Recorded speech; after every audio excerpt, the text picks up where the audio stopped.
It's very easy to be put off by the £100 price tag of the Huawei Ascend G300, but it rocks a 1GHz processor and a whopping 4-inch screen. So what you're looking at is a fully featured Android smartphone for an absurdly low price tag.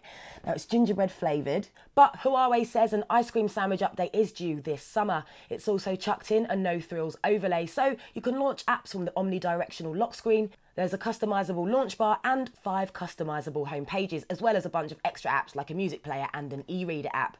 And as it's currently a Vodafone exclusive, you can also expect a handful of extra apps. Of course, you can just visit Google Play if you're after more.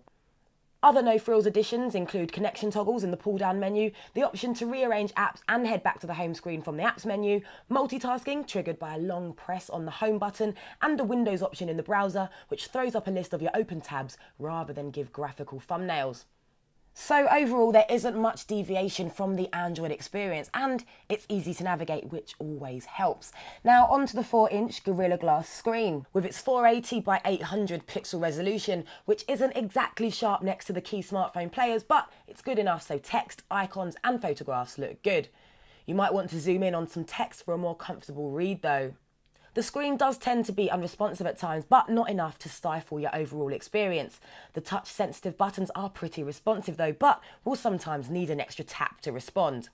Now for its price point, the G300 with its 1GHz processor is surprisingly fast, handling all the usual stuff well, like navigating the menus, to browsing the web, to multitasking. However, this doesn't come without a side serving of lag, like with scrolling for example, which often throws up juddery movement.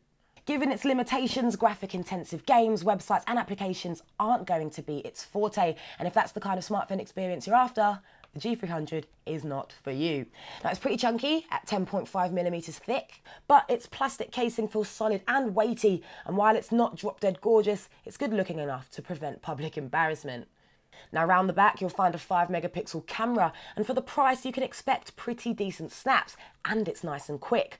Now colours aren't quite true to life and it doesn't fare well in low light, but the level of detail is acceptable given its price tag, and automatic focus and exposure are on hand to help out. Close-up shots are pretty impressive too.